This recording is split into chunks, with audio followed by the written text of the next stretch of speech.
All right. Well, how's it going? I'm fine. All right. How about yourself? Doing all right. Okay, so today is Friday. Wednesday, this time, we were in court waiting for a verdict. The verdict came out not guilty after about 2 hours of deliberation. How does that feel? It feels wonderful. It's still like a dream though. I'm still like, if I wake up and this is not real, I'm gonna be so upset. But sleeping in the bed last night with my girl and we just talking, it made it real. It made it real. Walking through the house, waking up at 5 o'clock, or 5:30 in the morning, walking around, turning lights on, looking in different rooms, and just looking at everything. It made it real. Also, I see my to-do list has came back into it. So it's beautiful. It's wonderful. It's just. So you got arrested back in January of 2021, and this is September of 2022. So this is about a year, 8 months. Oh man! Just like hearing that little bird, you just don't know how wonderful everything seems when you come back and see the real world again, from being in walls and slamming doors. Makes you appreciate life more. Definitely. Just being out today and traveling back here, it just lets you appreciate life more. You know you're gonna do more this time in life than you did in your first part. It's like a new life. Yeah. Leaving that place is like a resurrection. Like I was dead in jail, and being freed is like I'm coming out the grave again, and it's a resurrection. And when you say all the way here, we're in Alabama, Yeah. not Georgia. It took about a 4.5 hour car ride late at night, and we told your wife because you had problems, we couldn't get you out of jail. We got the not guilty verdict on Wednesday. They wouldn't process the paperwork, and so all day Thursday, fighting to try and get that to happen. We got out, and of course your wife is like, "What's going on?" So we played a trick on her and pretended like I still was there trying to get you out. But meanwhile, we're actually driving to Alabama, right? And then I think about 9:20. We called her and said, "It's a wrap. I can't get you out, and we're gonna try again tomorrow." And of course, 10 minutes later, you're knocking on her doorstep. So how'd that feel? Well, just to see the expression on her face, you said it all. Because she had expected to see me tomorrow, the next day or whatever. And I knew she would. Only thing she didn't do, because knowing when she laughs, she puts her hand over her mouth, But she just couldn't. She just smiled and was just. We just hugged, and I told her I love her, And I'm glad to see her again. Glad to see you, baby. And it was just. It's still like it's unreal, Even though I know it's real, it's just like it still haven't sunk all the way in. I don't know how long it's gonna take for it to sink all the way to my feet. I don't know. My head knows it is, and my body's like, I don't know. Yeah. But And we just had a meal earlier that was kind of significant. What did you just eat? I had my hot wings that everybody's been craving. When we get out and give me a hot wings and lemon pepper, and I got them. They was delicious, They were delicious. I didn't want to eat too many of them because I don't want to overdo it. Yeah. I was like, whoa, they're good. Let me stop because I don't know how my body's going to react later on. So you get a little context. Now, you were in jail for something that supposedly happened back in 2013. You didn't know anything about this. Didn't know there's any charges against you or anything. And, you're kind of living your life with your fiance, living in Alabama, then moving up to New York, cutting and helping, I guess, bring her mother-in-law, Yes. or bring your mother-in-law down from New York back to Alabama, and you're just kind of living your life. And then tell me about how you ended up getting arrested. What happened? Well, I'm cooking dinner. On a Friday night, a typical Friday night. It's about 7:30 or so. And I'm just cooking a light fish and rice, baked fish. and a knock is at the door. I'm like, nobody never comes over our house. We barely get company. Who in the world could be knocking on the door at 7:30? Yeah, 7:30. It's January 25th. Yeah, January 25th, about 7:30, 2021. And I open the door, and there's 5 sheriff officers there. I know them all because I used to work right across the street from the sheriff department. And they said, "Mr. Harvey," I said, "Yes." They said, "We have a warrant for your arrest." And they put out this warrant from Georgia, and it has, my charges on it. And I'm looking at it, I'm like, "Huh?" They said, "Yeah, sorry, Mr. Harvey, we don't want to do this, but we have to." So I'm in shock. And I look at them, and they looking like,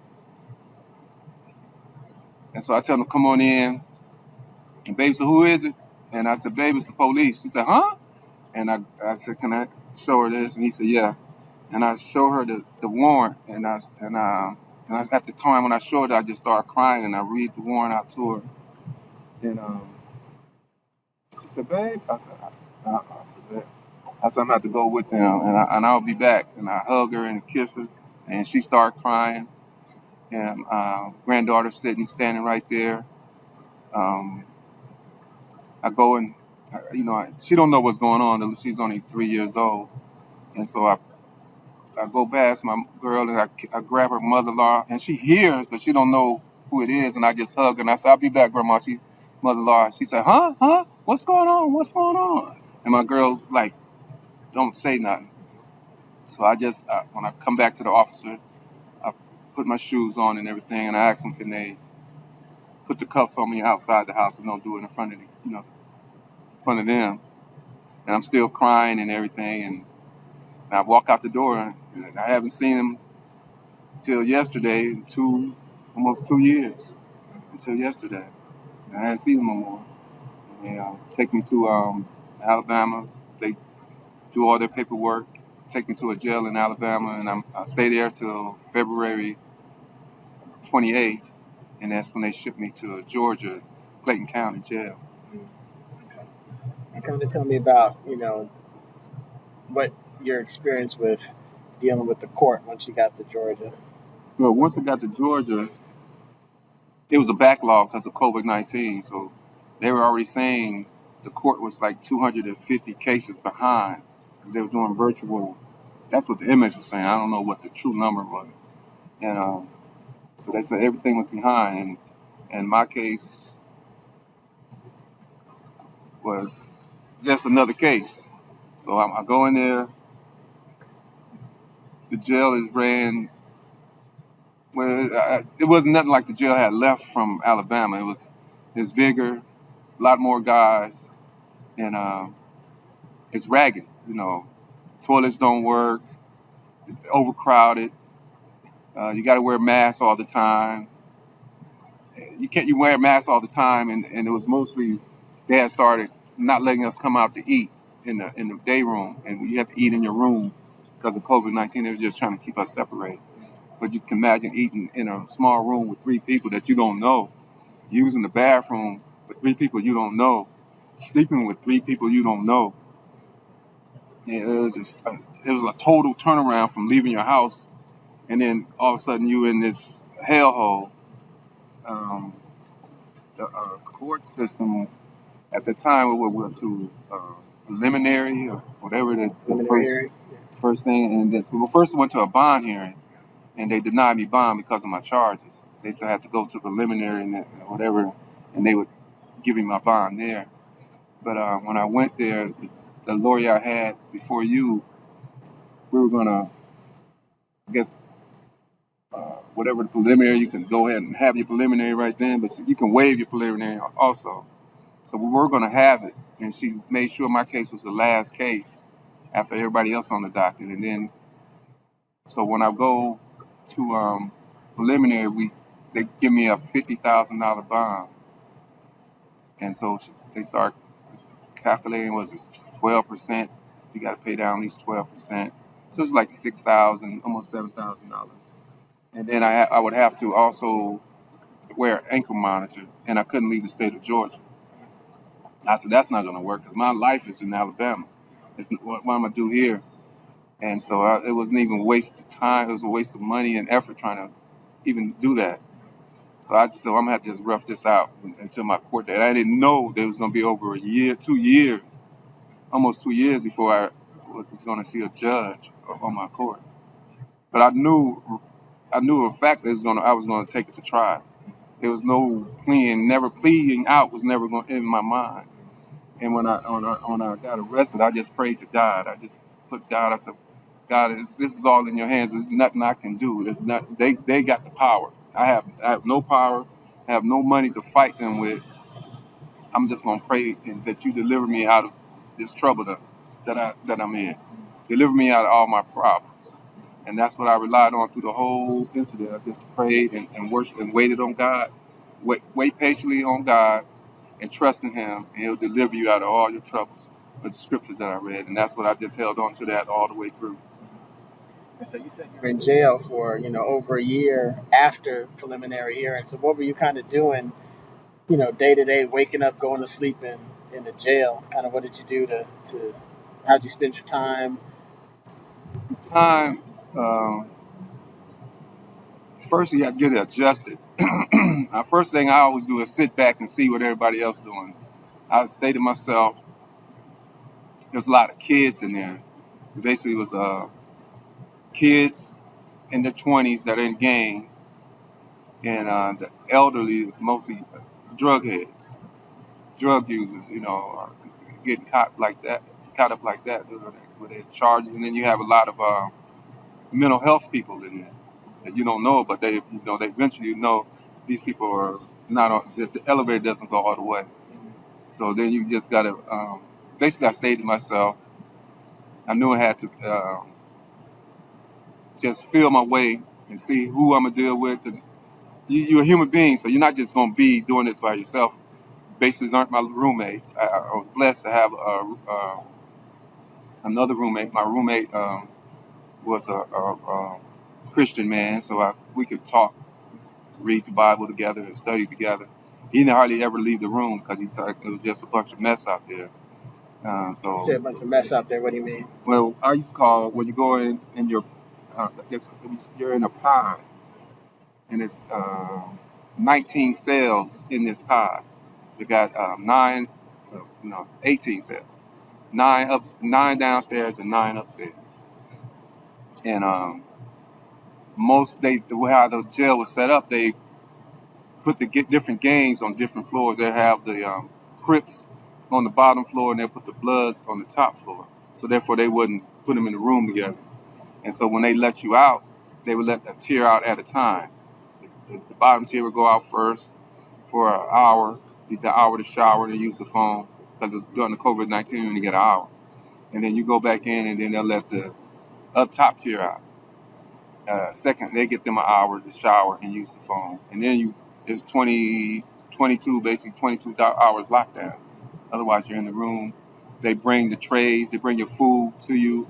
You get fed at like 4 o'clock in the morning. They bring you a spoonful of grits, a spoonful of boiled eggs, chopped up, and maybe a white bread or some type of biscuit and hash browns. And that's what you got in, or either oatmeal and pancakes sometimes. That was like the best meal of the day. And then you wouldn't get no other meal till about 11 o'clock, and they would bring you your dinner tray in a sack with 6 pieces of bread and 3 pieces of meat for you to eat. And that was basically your meals. And then otherwise, you was locked down. You were in your room. There was nothing else. You had to, if your toilet didn't work, you would have to press a button and have the officer. Hopefully they'll open the door for you so you can use the toilet in the day room, they call it, where everybody gathers. And that was disgusting, but because you got creeps, looking at you use the bathroom like, wow, why don't you just go sit down? I'm trying, but you're in jail, so you have to deal with it. We say lockdown 22 hours. What's lockdown? How's lockdown? Lockdown means there's no movement in that pod. That means nobody's outside of their the 18 rooms. Everybody in the room. Nobody's walking around. Nobody's on the phone. Nobody's on the kiosk. Nobody's in the shower. You're in the room 22 hours a day. 23 because you only get an hour free. So 23 lockdown during COVID-19. That was their procedure for the first, I would say, year. That was the procedure there. So I had to adjust to that.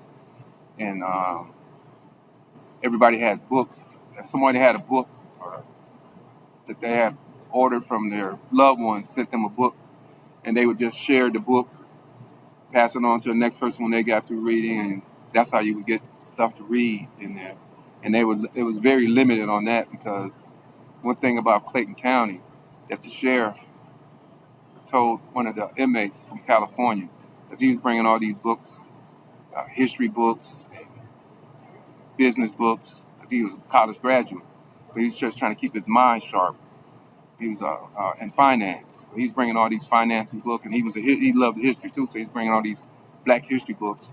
And she said they started denying his books. They would put them in his property because he said the sheriff, who was a Black female, told him, "We don't want Negroes like you in here. We like our inmates dumb, stupid, and ignorant." And when he told me that, I was like, a Black woman who probably got a child of her own tells you that's what she wanted. And so that was like when they were there, and they you had to come in when the officer or sergeant or lieutenant would come in. You had to learn those ranks, because when they come in, you have to say officer on deck. Everyone have to say it simultaneously and stand at attention with your hand behind your back and in a straight line. The top tier had to be in a straight line, and the bottom tier had to be in a straight line. If you're in the day room and they come in, you say officer on the deck, and you stand on the wall with your face facing the wall with your hands behind your back until they tell you, proceed on. And that was all the officer. You have to learn what an officer badge looked like. You have to learn what a lieutenant badge, sergeant badge and a lieutenant badge, so you call them properly. And at that time, if you didn't, there was punishment. Because it was called a hands-on facilities.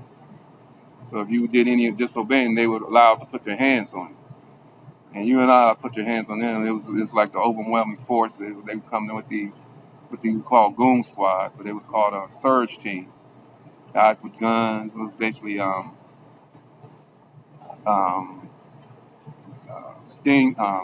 electric gun. What you call them? Tasers and beanbags guns. Sawed-off shotguns like that. So just in case you got unruly or they had any problems, and they would challenge you. They would challenge you. They want you to do something wrong so they can put their hands on you. So I figured that out already. I ain't got no problem. I'm just here to get out of here. So I'm not trying to challenge your manhood. I ain't in no gang, so I'm not trying to gang bang. I'm just trying to do my time and get out of here. Do what I got to do to get out of here alive, unharmed, and not to have to harm anyone, for self-defense. So, and I was probably one of the oldest guys in the pod. So apparently, the way I carried myself, everybody gave me respect. Just like, they called me OG. Don't mess with OG. He's cool. He don't bother nobody. As kids say, I stayed in my lane. I ain't try to get into gang business. I ain't try to do any of that. If you came, you came to me. I ain't come to you if you came and talked to me. So and that's basically how I moved in the facility. Just staying to myself and thinking of people that I had something to read, basically novels, because they didn't let any information come in. And that's how I did my first year, just reading. And I was able to go up to the chaplain on the kiosk and order me a Bible. And I met a Muslim guy, a practiced Muslim, and he told me about the Quran. So I ordered me a Quran for the first time, So I just read those books until I got somebody else, let me use one of their books to just buy time, sit in your room. You have to have your rooms, they call it inspection ready. So at 4 o'clock in the morning when the lights come on, you have to get off onto the sheets, covers, make your bed, nice, neat, like military style. Have a white sheet folded over at the head part.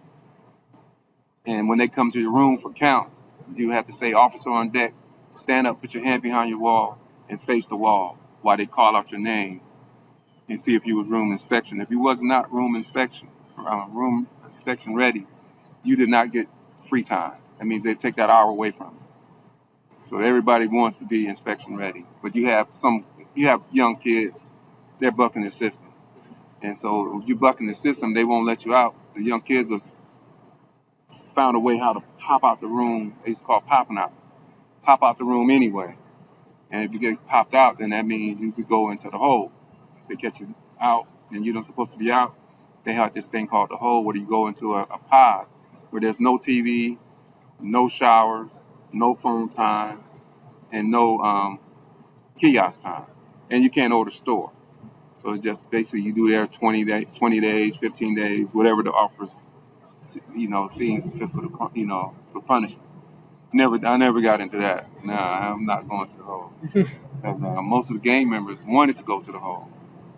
That was the problem too, because if a Crip went to the hole somebody went to the hole that they wanted to get to, they would go on hole on purpose so they can go over there and get to him, so they can fight in the hole.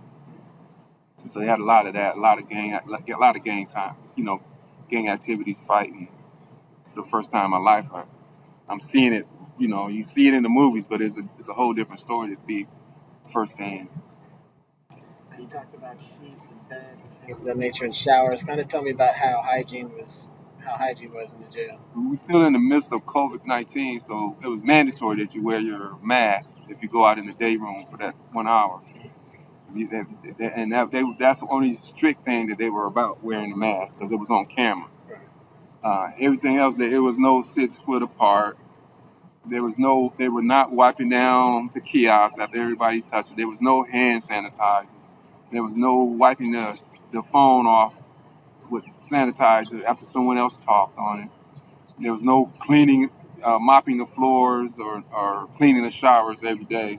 None of that. It was just, you're just out there. And if someone does have it and you're on the phone to get behind them, the best you could do is wipe it down on your jumpsuit and talk. Hopefully they don't have it. If you using the kiosk, when I used the kiosk, I was just using my knuckle. I wouldn't put my finger on it. And then when I did get a chance to go to my room, I would take a little washing of hands, with hot water, because they really didn't. There was very limited supply of soap. You got 3 rolls of tissue. No, 2 rolls of tissue per person. 1 towel, if they had any. Sheets, they didn't really wash them. They're supposed to change our sheets every week, according to their standards. They didn't. You would have a sheet maybe a month or 2 on your bed. The blanket's supposed to get changed, I think, once a month. You might have that blanket as long as you got those sheets. They were having problems with people ripping sheets, making headbands and doing all kind of things. So they was coming short, and people extorting other people for their sheets. Gang members taking your sheets from you, taking your bed sometime and making you sleep on the floor. Because you had 3 people to a room, so you never know who you're dealing with. But the hygiene was terrible. It was horrible. It was just nothing that the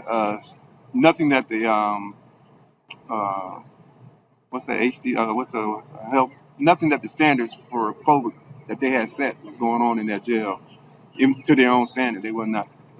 So it was horrible. How were the showers? The showers were next door to each other. And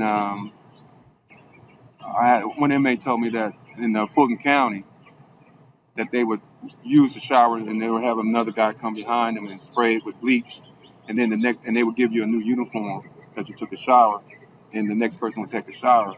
Clayton County was just opposite. They didn't spray down the shower. You would be getting in the shower basically right behind each other.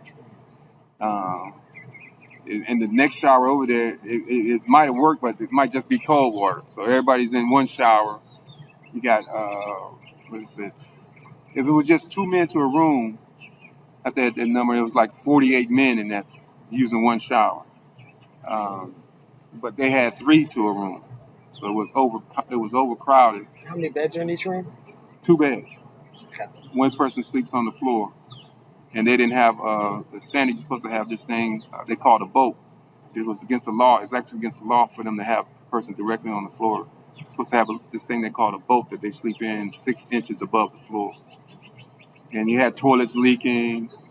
You have if you had a toilet working, sometimes it may be leaking. Luckily, it's going outside the door.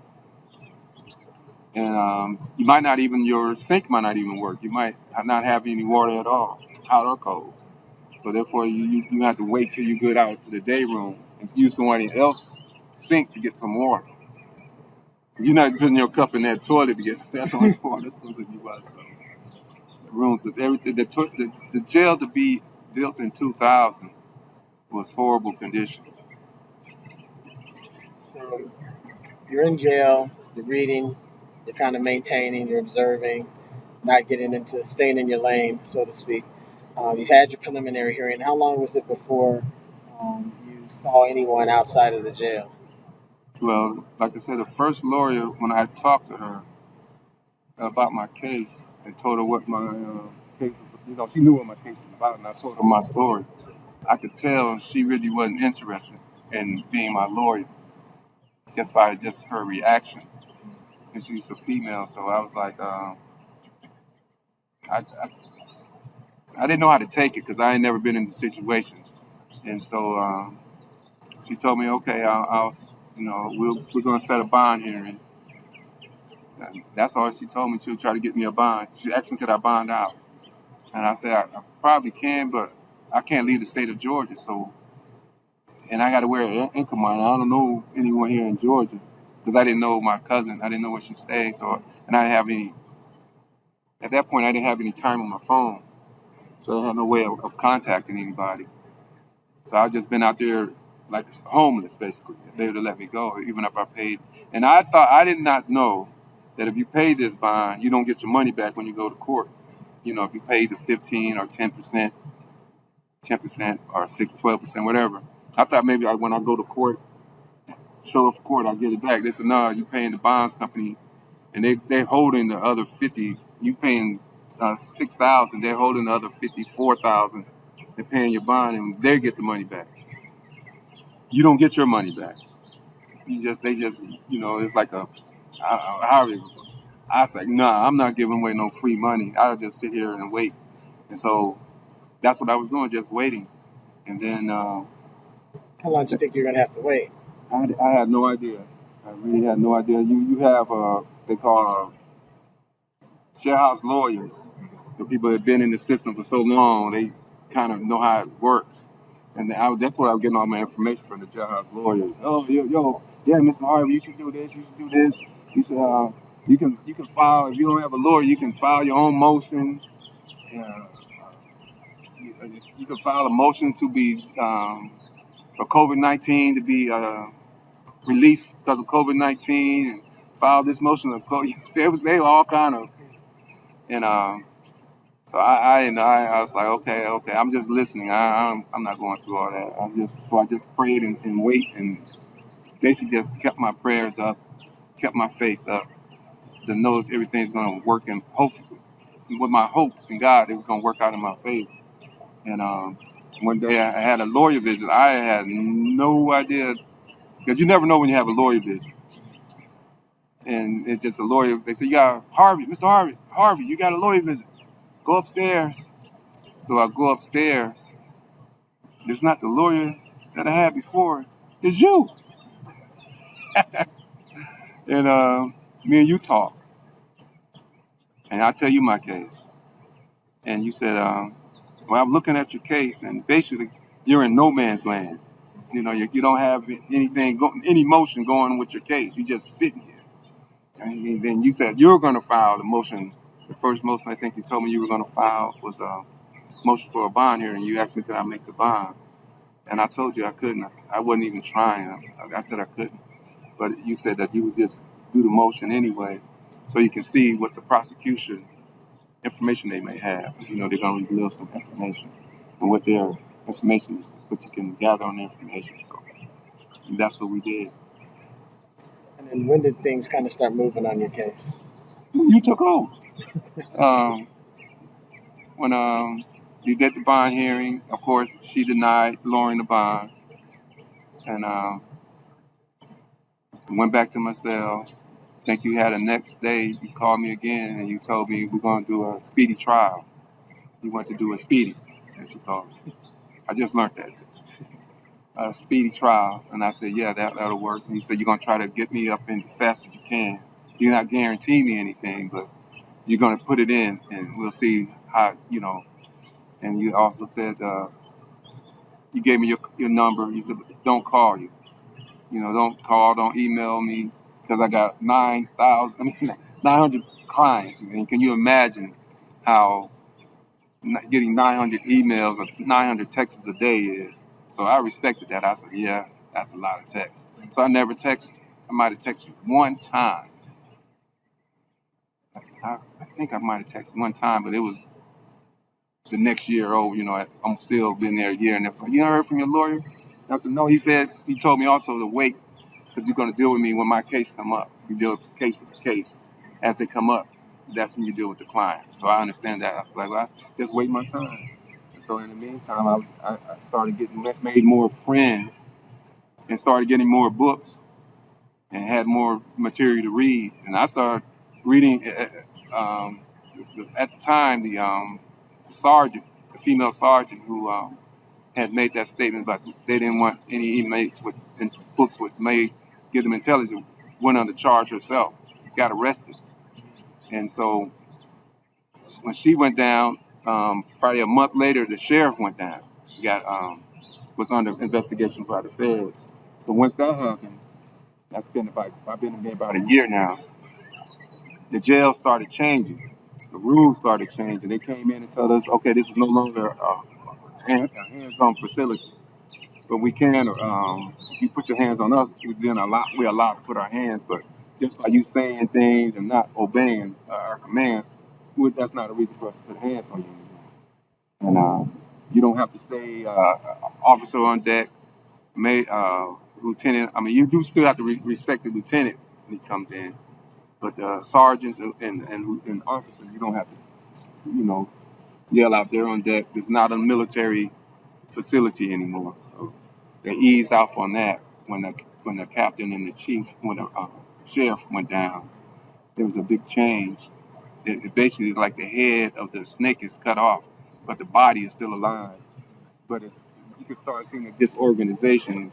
They don't know what to do, and so I'm in this, and I'm waiting on my lawyer to call me or you tell me what my situation is. And so basically that's why I just did to wait patiently on you and see what you were going to take. What was your next move? And I kind of remember when we first met, your case hadn't been indicted yet, so the only thing that could be done is file bond motions. And I think we filed a waiver of indictment, so they couldn't use the excuse that they're waiting on a grand jury, and that's why everything is taking so long. I think when I talked about filing a speedy, that was when I was filing a constitutional speedy, which doesn't really have any teeth in it, but it's something to kind of say, hey, we're trying to get out of here. So at some point, they ended up indicting you. And I think that's when I was able to file the actual speedy. It's a statutory speedy where it kind of puts pressure on them to actually have a trial. And I think at that point, we were able to negotiate getting you a fixed date. So do you remember when you actually knew the trial was actually going to start coming up? Yeah, my roommate, well, no, it was another inmate. He asked me, Mr. Harvey, you got a court date? I was like, I don't know. They gave me a phone number. I called. She said she had nothing in the system for me. And I kept doing it. He said, well, you got to keep checking every day. So, and there was another inmate came in. He had a court date. He had a case in DeKalb County and a case in Fulton County. And he gave me, he said, go on the kiosk and go to, and put your information in. Ask them, do they have a court date? And so when I did that, September 19th popped up.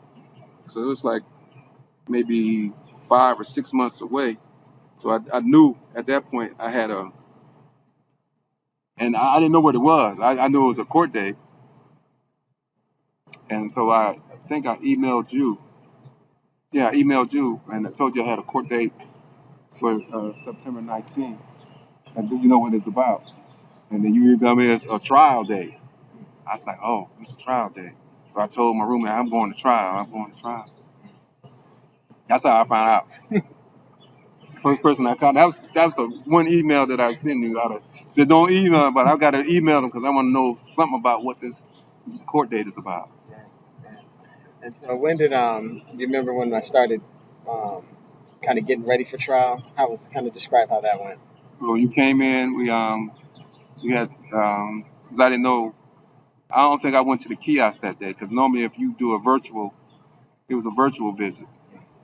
And so no, our first visit when I had a trial day, you had me some papers to sign, and you slid me some papers, and I signed. Oh, that was when we did the Waiver of indictment, probably. Yeah. That's what that was. Yeah, and I signed it and I slid it back to you, and you told me you're on the case, that you'll be back to talk to me, and then I think our next visit was a virtual visit, and you I think he was driving, and he was talking to me, and he told me what that you were going to come up there and talk to me about my case, and we're going to work out on our strategy to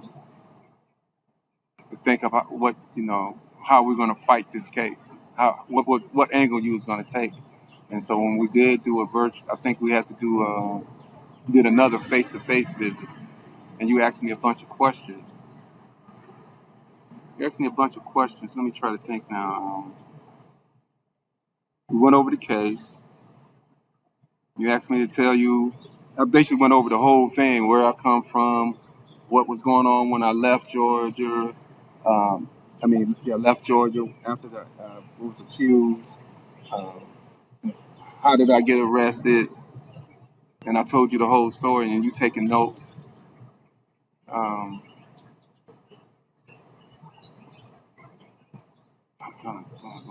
I know you was on the case, and I'm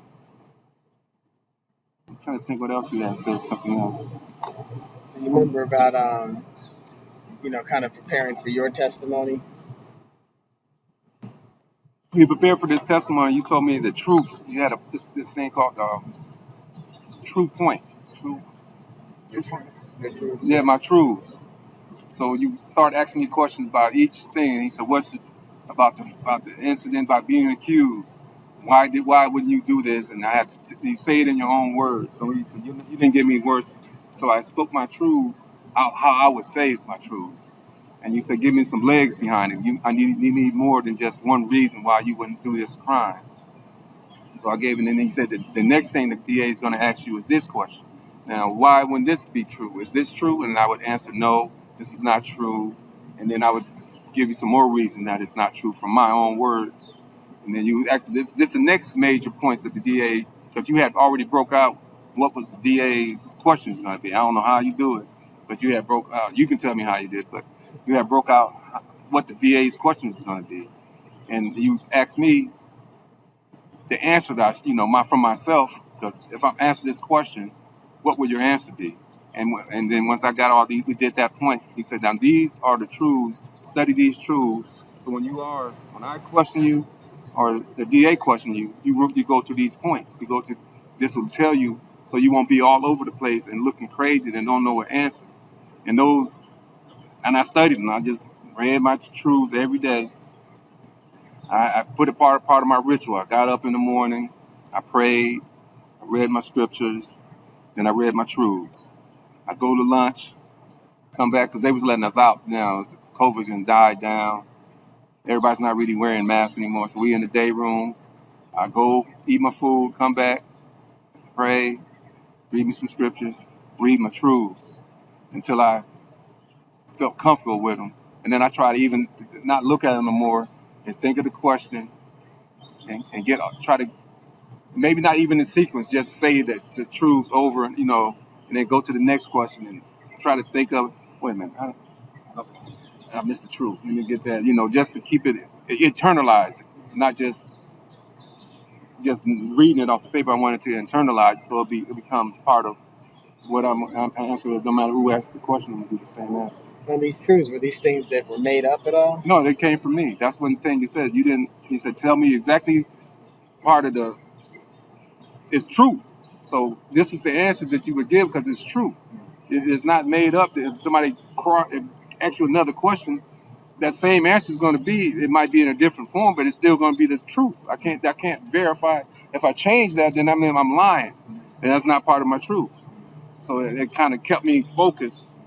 No matter what you ask me, I already know what my truths are, so I'm good. What? Okay, this is the truth, and that was part of you. The thing was when you told me you didn't give me no answer, or you could say this, or you could say this. You let me think. Okay, I'll answer it this way. Then. You said I need more than that's just one answer. Or my next truth, I might say the same thing, but in a different way. You said that's the same answer you gave. I need more. Think more detail, more truth. So I just had to think deeper. It was a struggle because you never think you're going to be in this situation that you would have to answer these points and these questions and try to answer more than one way. Yeah. Well, the thing is, it's like you may know what the truth is, but if you haven't spent years testifying on the stand, just because you know something, you might not say everything. Might be more reasons that you really know, but you're not thinking on your feet while you're up there. And so the whole process of helping, my clients go through that is to help bring out what's already in them, what they know, so it's front and center. Because when that prosecutor comes up and is cross-examining you, he or she is not making up stuff off the cuff. Mm-hmm. They spent time, they've been trained, and they're trying to do certain things. And so they're already up there prepared. You have to be prepared, to know exactly what the truth is. Mm-hmm. And so my job, and I feel any ethical attorney's job isn't to sit over and tell you how to answer something. It's to help you answer yourself with your own reasons and help pull out from you what is actually the truth. And that way you're able to deal with it. How did that make you feel having those truths? I was comfortable when the DA was questioning me. It was no, because you see when I watch it on TV, just on television, you see the person nervous. They scared of the questioning. They're scared they might give their answer. And one thing that you told me is don't try to win the case as a witness. Just speak the truth and be yourself. You told me don't be trying to win the case up there with the answers. And so that helped me out. So when the DA, when it's time for them to question me, it was just a different person. I look at it like it was you questioning me, that she was asking me the questions that you had prepared me for. So it was nothing to do. I just kept my truths, and there was nothing that she could trick me with because it was just true points that I had been studying. So I can't change it because that's the truth. Okay. So let's go to the actual trial. Okay. So Monday, you're going to get a trial. They bring you up. Tell me what was going on with clothes and whatnot. Okay. When everybody was saying, Mr. Harvey, they're supposed to give you a haircut. They're supposed to give you a shave. And when they came up, once the trial date was set, remember, I think we had a hearing before the trial date because it was set for 19. So when we went there, we had that Wednesday, and they offered a plea. And what it was? Well, let me back up. What was the first offer that they gave you? Do you remember? Oh yeah, you came. I think it was a virtual visit. No, we had a visit, a physical visit, where we couldn't get the phones to work, so we had to yell through the little split. And you were talking. I'm like, huh? Yelling. And you said they got the DA has offered you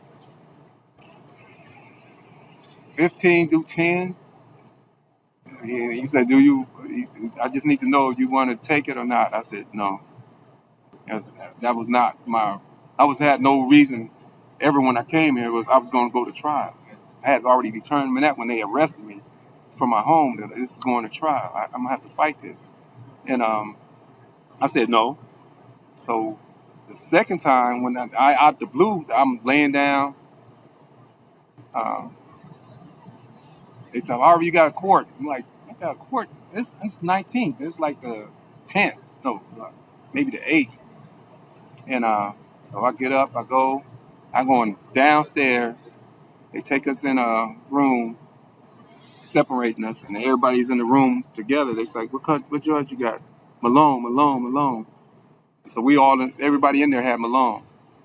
And so they moved us out of there to another cell, and they had a virtual court.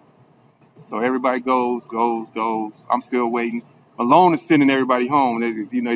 Most of it's parole violation, and they did 30 days or 20 days. It's 2 for 1, so time served, or to add in, they got a new charge. She's giving them time served. Their parole officer there, and so everybody's going home. It's like 4 people in a row going home. I'm not saying that. I'm just listening to everybody's talking. I'm not talking about my case. I'm just congratulating people. I'm like, yeah, I'm glad you're going home. I was praying for y'all when we walked in that you go home, and it was like 4 or 5 people in a row was going home that day. So it's like 2 people left. 2 people they court. I don't know. The lawyer wasn't there, so their court had to reschedule. So I go up, and before I see the judge, you want to talk to me, and you said you popped up on the screen. You said they have another offer for you, and you said it was 10 do 5. You said, do you want to take it? I thought of it. I said no, and then so he said okay, and we popped off. And then the judge came in, and it was the judge on the screen, prosecutor, and you on this side, and all 3 of y'all talking, and the prosecutor goes, well, Mr. Harvey is charged with such that we offered him 10 do 5, and and she give it back to the judge. And the judge said, Mr. Harvey, the prosecutor has offered you 10 do 5. Do you want to accept his offer? I said, no, sir, no, ma'am. And she said, okay, the offer has been said. There will not be another offer after this. This is the final offer. And she said, your court date? She said, well, it's not. She said, well, I'm going to move the court date up from the 19th to the 12th. So you'll be in court next week. Your trial starts next week. And she asked y'all lawyers how long you think the trial is going to last. I think y'all said at the maximum 3 to 4 days. And they asked you how many witnesses you had. You said possibly 3 witnesses, including myself. And a prosecutor, I think, said had 6 witnesses. And she said, they settled. It's going to be 4 days. I'm going to tell the jury it's going to be a 4-day trial. And it's going to be moved up from the 19th to the 12th. And so, going back to the room. So I go back and waiting for the 12th. Same time. So I go back. Everybody saying, Mr. Hart, you going to trial? I told my guys that I talk with, I'm going to trial on the 12th. They moved it from the 19th to 12th. They said, oh, you go to court next week. You got to get your hair cut. You got to get, So I go to the officer, tell him I need to get a haircut. He said, all right. They nonchalantly said, okay. The next day, that's Thursday. The next day, I'm telling them again, I got to go to court. Monday, I'm going to trial. I need a haircut. Okay. I wasn't pushing the issue. I'm just telling them. Trying to just, nothing happened. So on the day of the trial, and then I get this email on my phone, on the kiosk, and you asked me what size of pants you wear, your weight, height, the length and the width of your pants, your shirt, and size of shoes. So I put them in there. I didn't see the second email because you asked me again.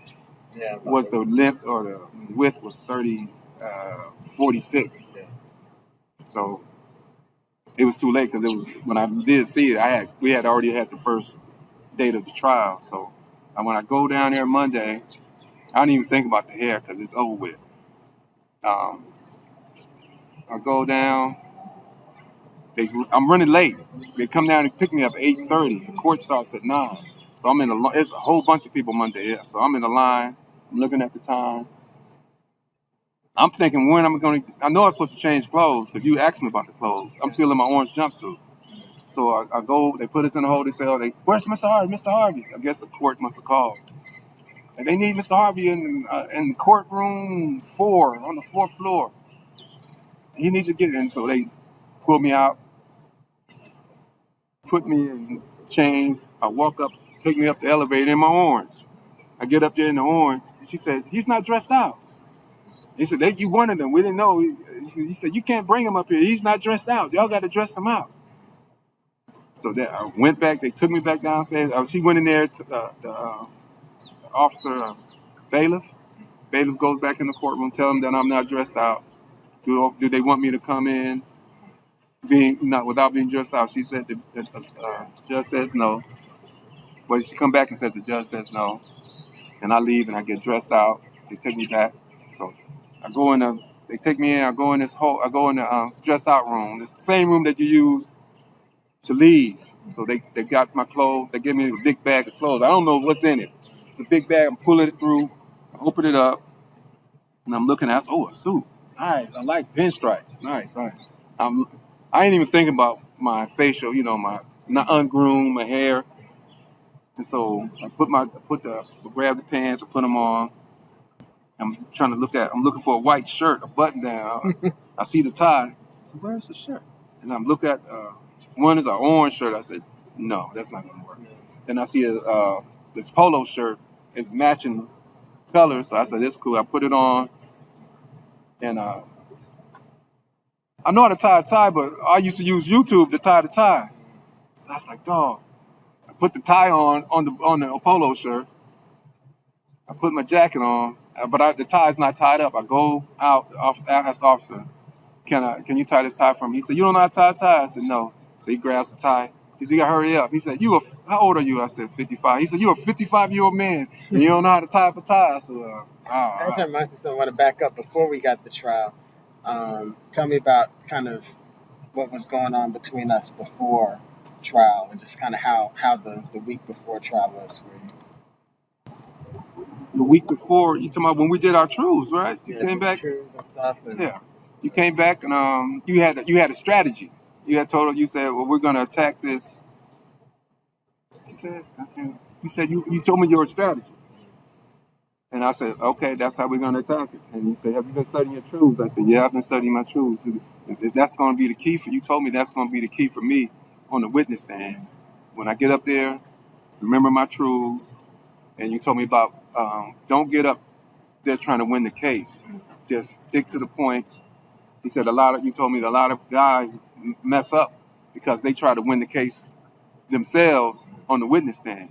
He said, no, just go up there, be yourself. Don't lie, and stay to the true points, and you'll do fine. So let's fast forward. You finally got your clothes. You're in court. I'm in court. I'm just watching everybody go through the procedures. They're waiting for jury selection. So tell me about jury selection. What was that like? And so they get the jury selection. The judge tells, the DA's over there. I see the two ladies. I see you. I'm like, dog. To myself, I'm like, dog. It's 2-1. He got two people working over there. And I'm thinking OJ case. They got all these lawyers, but it's just you. And you pull out and then the first set of jury come in. The judge said, they're not going to see the juries. They're going to be seated out here. And so they put the juries out there where the audience would normally be. And so I didn't know I ain't supposed to be looking at the jury at the time. So I'm looking the first set of 20 jurors, I'm looking at all of them. I'm turning my seat and looking them directly in it, as y'all acted. So first, the DA is first. They ask basic questions to all the jurors, one by one. It was one by one. They ask them the same question over and over until they get to the point where they ask them, do they think they're going to be a fair and impartial juror? So we had one lady that was like maybe juror number 10 or so. They asked her where she was from. She's from New York. And they asked her, when they got to the question, they asked, do you think you'll be fair and impartial? She said no. And they said, why? Because she said, I don't trust the government. And I don't believe that I don't believe that the court system is allowed to be judging people. So she said, and she just basically left it at that. She said, I wouldn't be a good juror. Let me ask you a question. Did you notice any difference between the way the prosecutor was doing their questions and the way I was doing them? Not at that point, but when you did yours, I know the difference because you were more the prosecutor, because they had two people. Well, the first lady, one lady did it, and she said she's going to call out the jurors by numbers. Number one, tell us your name, where you work, answer my, you raised your hand to my general questions because she had hand raised. Yeah, the first she would take general questions and have a hand raising, and she would check off. She would say juror number one, check it off. Juror number two, check. The next question, everybody raised their hand. Juror number one, she would check everybody off that raised their hand to her questions, and then after that, the next one she would go back and ask them the questions about when she raised their hands. Why did you answer this question this way? Why did you raise your hand? She called them by number. Juror number one, why did you raise your hand when I raised this question? They answered. She said, I think juror number 16 was a black male, and she asked him the same question, and he killed. He was a fireman. He used to be an officer. I think he was a coach. You know, and do you think he'll be a fair, impartial juror? I don't know if he said no. Not. He said no, not with this case. She said why? She said because of the nature of the case. And some of them are kind of revealing why they couldn't be. Mm-hmm. Okay, so you saw the prosecutor, and then how did our jury selection? How was it different? They sat down, so it was your turn. This is my first time seeing how this process works. So you go up there, you introduce how you're doing today, ladies and gentlemen. Introduce yourself. You say I have a line of questions, and you start calling them by name.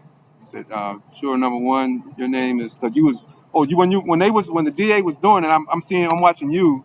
You got this chart. You said, "Hold up, Mr. Harvey." You gave me my paperwork. He said, show me a list of all the jurors. And so I had them by name. And you said, if you see anything, if you get any feeling about a juror, let me know. If you get a bad feeling about a juror, let me know. And he said, write it, no, just let me know, write it on the pad or something. He gave me a little yellow pad to write, white sheet of paper, write it on the pad or somehow let me know. And you had this chart going on. You had like 3, 4. So when the DA was doing there, I see you marking things, writing things. I see you writing the names of each juror as they were given the question, and you doing like 4 or 5 things at one time. You writing names, you making notes as she asking each juror that you already wrote their names down. So you're like ahead of her before she get to the juror. You already got their name and information down.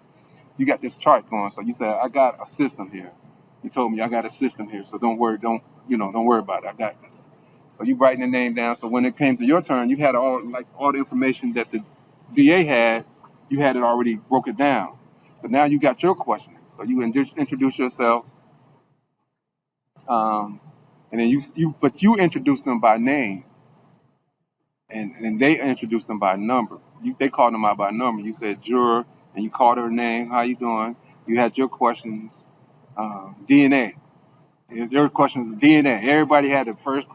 Everybody here knows about DNA, and everybody raised their hand. And you said, "Well, who over here don't know about DNA? Who knows about DNA?" Everybody raised their hand. So you said, "Okay." Who doesn't know about DNA? Raised their hand. It was like maybe 1 or 2 people. And your next question, you say, "Anybody here know about bedwetting and have children? Anybody here had children bedwetting?" And everybody, raised their hand, and you wrote down juror number. And you said, "Anybody here that has," basically the same process, the first part, you're breaking everybody's down to the questioning. But when you went to each juror, you called them by name. You didn't call them by number. Juror number 1, you asked the person that, how you doing? What you know about DNA? Did you ever babysit? Did you know did you ever have a child wet their bed? What ages were them? Do you have kids? He was asking them basic questions. Everybody the same question. Boom, boom. You writing down stuff. You going down the list. You get to the same juror, number 8 again. This lady, and you ask the final question. You ask everybody, do you think you'd be a fair and impartial juror? You ask them why, and you making notation on your board also on this chart you have. And then You asked the same lady,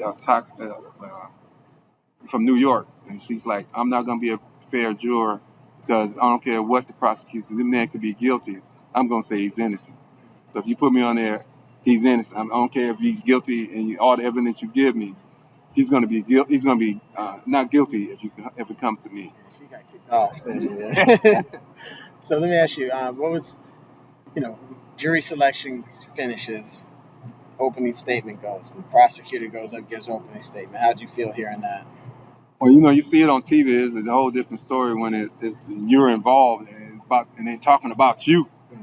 And so I'm watching her, and it's just like, that's not me. You're describing a guy, but that's not me who they're describing. They're like, all the negatives you can think is they're putting it on you. It's like, and making you look like the most horrible person on the planet. And she does her opening statement. We're going to prove by a shadow of a doubt that Mr. Harvey, such and such, and at the end of all our evidence, we're going to have professional evidence. We're going to have this, but she's going by, the judge is going to give you this, and this is what you must define. We're going to show you each one of these things that you need to find that he's guilty. This is what we're going to be proving. And she got the charts. So then she gets finished. I'm like, And I know you knew it wasn't true, but did it sound convincing when she was saying? Yeah, when she said it, it's like it's over with. It's over with. If she proved what all she said, this is over. This is over. This guy right here. I'm looking at the jury. Well, we take a break for the second jury, so the bailiff lets me know that I can't look at the jury after the first jury selection, first 20. The second 20, she said you either have to watch the lawyer or the judge. So I had to just keep my eye on y'all. I couldn't look at. I don't know who on the second jury because facially, I just have to listen to him. That's the way this is all in his hand because I'm just putting X's on all the ones that I know I don't want on my jury. And hopefully you got the same on yours. So you get up there, you give you say, okay, we're gonna hear a lot of stuff about DNA. We're gonna have a lot of professionals getting up here and saying this and that, but this is not. I'm gonna let you tell it how you said it because. Well, it's not so much I'm gonna repeat the opening, but kind of what was your feeling after having heard it? Well, to me, I was like, yeah, that's my man right there because he's telling y'all the truth, and when he proved this, I felt confident. I felt confident with you because of the truth. When you gave me those truth points, and told me to study and told me what you told me, I felt even before the trial started that God sent you to me. So when you was up there, I was like, Lord, I have not trusted since I had been arrested. I didn't put my trust in no man, no female, no lawyer, no judge, no prosecutor, only God. And you were the first person on the planet that I put my trust in, besides God. And so I said, you got to be God sent because this is the only person I can trust at this point. He got my life in his hands. So when you up there and you said that, I was like, yeah, I felt confident with your statements and what you have said. I said, and how you perform yourself. Like, I felt okay. I felt confident. So, the first, witnesses was the mom and your cousin, of course, and then, the now 17-year-old girl, because this happened back in 2003. So kind of tell us how you felt listening to that testimony and the prosecutor doing their direct and me kind of doing my cross. Kind of what was, not so much a blow by blow, but just kind of what was your impression when all that was going on? Well, my cousin came up. I think she was the first one. I'm looking. I can't really look because I gotta look forward. So I see her passing my view, and she's dressed in her work gear. She go up and say what she wants to. So I'm listening. I'm like, okay. She really didn't say anything bad, and her version of the story, she was the one that called the cops. I know that wasn't true, and And then she left. And then Sierra came up. She said she called the cops, and that was true. She said immediately that she came in, boom, it went down. That's not true. And so she left. Then the daughter come in. I said, dog, she's got big. I'm not even thinking anything. I'm just seeing how big this girl. It's like anytime you see a child and when you was there and that they big and you see how they're grown up and changed and what kind of person they is, and they was asking her question, and I was like happy that she seemed like a solid young lady. And when she made her testimony, I'm like, I know all the evidence they had showed beforehand. I think they showed the video. Not yet. Not yet, okay. But she had made up some things, and I was like, whoa. And I wrote them down. And you had me a little yellow pad. I said, that's not true. And you I know I was watching you. You was listening. You looked at the thing, but you was doing your thing. You was going through your sheets, and you was listening at the same time. And then you did your cross-examination over and hit on points. And then the professionals, after that, the professionals start coming up through. And tell me about the professionals. Talk about the GBI agents. Yeah. First the detectives, and you broke them down. I was like, yeah. I'm for real. I'm like, of course they're gonna be one on with the prosecutor. It was like mechanical work, boom, boom, boom, boom, boom, hitting all the points. So I'm like, when you hear them, it's like, oh, it's on, it's over with. And then at one point when you went to the detective, I heard the jury say, oh. Because the point that you had made about, because one time he said the bags are sealed. When he get the evidence, he seals the bag. And you caught that, and you hit him on that. He said, no, the bags are never sealed until we do a light check. And you was like, you said the bags were sealed. He said, no, the bags are not sealed. So you dealt with the bag issue. So you creating doubt. I was like, oh, he creating doubt already because he's dealing with the bag issue, this open bag, and you got these people touching it. And then you did the forensic. There was two detectives. One talking about picking up the bag. One collects the clothes, and another one comes back with the bag, and he's saying the DNA. And he started talking about DNAs. He leaves. The lady comes with she's a CSI agent. You break her down. The DA, of course, they on point. They're doing their thing, but you come down, you break her down. I was like, and you didn't, because you wasn't there, but I could hear somebody in the office like, but the points you were making, it's like, And I was like, I heard it, but I couldn't look who said it.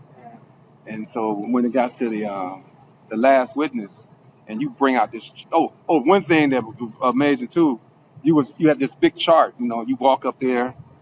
You put this big board, you got this chalkboard. So as people making points, you writing their name down and you making key answers. And everybody's looking like, oh, that's a key point then. If he's writing it down, that's a key point that I'm listening to. I'm listening too, like, yeah, I want to see where this is going with this.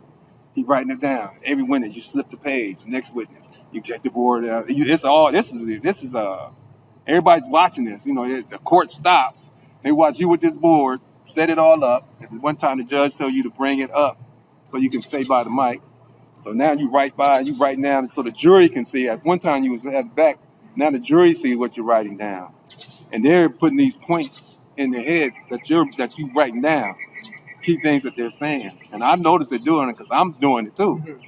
And that was dramatic. That took the tension from the DA all together. Everybody's focusing on you and this board, this big white board, and the things that you're writing down.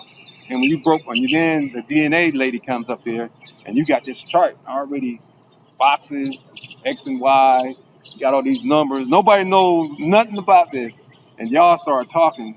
Y'all go into a whole different world we don't even know about, because you talking to her like you're a DNA expert too, and she's trying to. At some point where you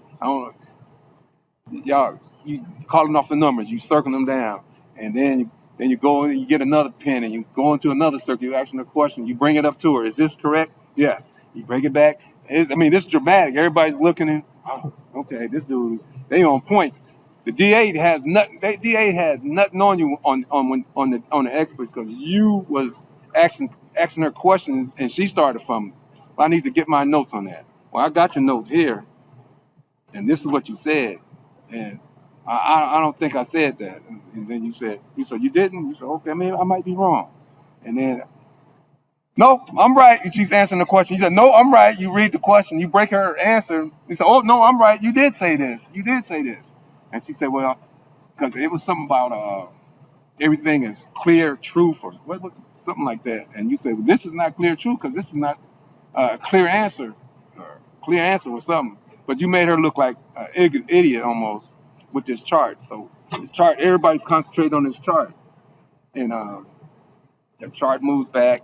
It's all over with.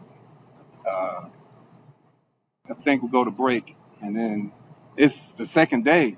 And I'm thinking the next day too. I'm thinking it's 5:30. They're going to say, come back tomorrow. But the judge wants this to keep going. She said, no, we can get this done today. And so that's when you asked me, you want to go on, you want to go up? I said, yeah. And so the judge does the same thing. Stand up, Mr. Harvey, you don't have to go up. Do you want to testify? And I'd already told you. I said, yes, ma'am, I want to testify. And she said, all right, we should proceed. And then boom, boom, boom, you called me up. So I already got my true point. So you questioning me, it's just like me really us sitting here talking now. I could just be myself. I was relaxed. The same way I was sitting with the jury when I couldn't look nowhere else. I sat the same way, and I just sat. I remember you told me to sit up, don't look down, and and sit up straight ahead. So I just took my posture like you told me, and then answered the questions, and just went into my truths. And then when you asked me, the only thing that broke me down was when you asked me about when did I got arrested. I said, he didn't ask me that. But I had to tell you the truth. So they knocked on the door. I was cooking. And when that hit me, I started thinking about it. I remember how emotional it was with it. And I started crying. I couldn't help it. It was just, that's how I felt at the time. And now all that feeling came out again, how I felt when I had to leave my family. And I can tell you that's actually a tactic. The reason I didn't want to tell you that I was going to ask you that is because I wanted what was really in you to organically come out. You know what I mean? If I'd already told you I was going to ask you that, you could have mentally prepared yourself and you would have said it maybe a little calmer. The emotion wouldn't have been there because you would have pushed it down. But I needed the jury to see the authentic you. And that's the main reason for how we went through the process of getting you to wrap your arms around what your truth already was. Mm-hmm. And I can tell you were a rock star because that jury felt you. They heard your story. They heard your origin. They heard all the things that happened before, after, and in between. And they knew you couldn't do this. It was completely inconsistent. It was insane. It made no sense. Even without the DNA, being able to disprove all of that. And so, but that was why I didn't tell you, because I wanted them to see what really happened and who you really were. And they did. When you started talking, the air got sucked out the room. Literally, the air got sucked out the room. I was into your voice. Actually, when we started talking, I forgot all about they was there. I'm so comfortable that I'm just, me and you talking here. I was just like, we talking, because it's like, this is it. And you asked me the questions about the kids, and I remember how it was. So that's why it's like, Caleb, that's my boy. I started feeling comfortable. I'm like, dog.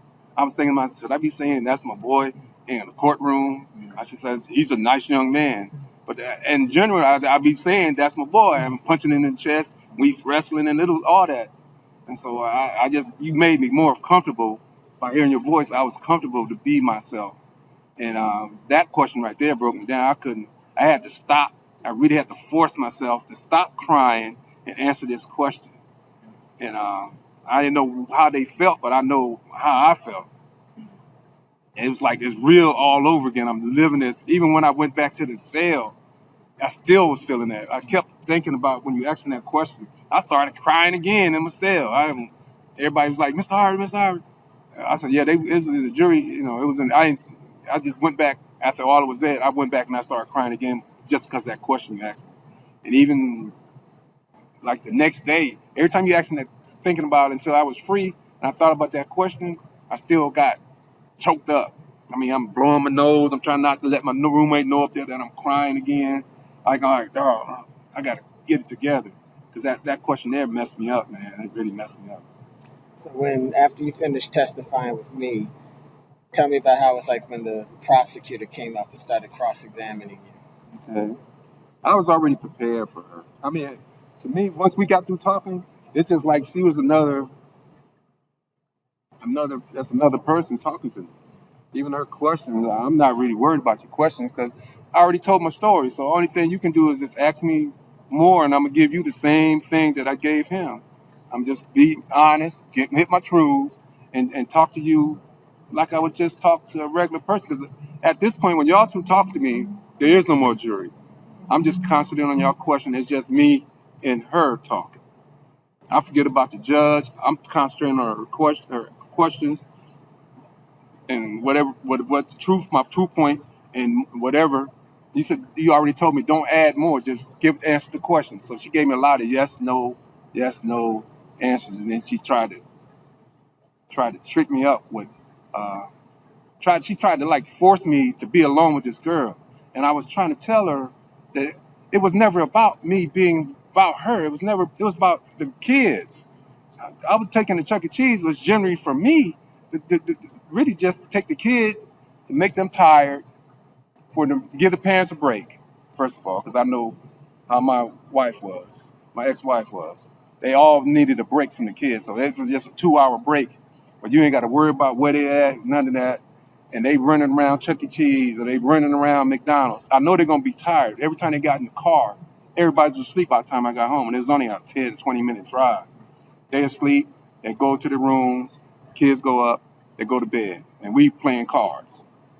So when she was asking me the questions, I already knew, oh, that's normal. That's just me. It's not that I'm trying to be alone with this girl. That was never my intention. What are you talking about? I'm thinking that to myself. I can't say that to her. And so then she asked me about the day in question. Kept trying to be, were you alone with her? I said, no, her brother was right there. Were you alone with her? I'm like, no, I never really was alone with her. And then to the point where I was alone with her when I told her not really. I said, I came to the door. Shanice, come on out. She was asleep. So I yelled. I didn't even go in the room when I with my cousin. I just opened the door. Well, the door was open. Come on out. You come on out. He was watching the TV. They had a TV in there, but Shanice, she had laying down and went to sleep because she was asleep at first. I said, wake up, Shanice. You can come on out. So when I answered that question, she, so you were alone with her, and she said that was it. Looked at her partner, and that was it.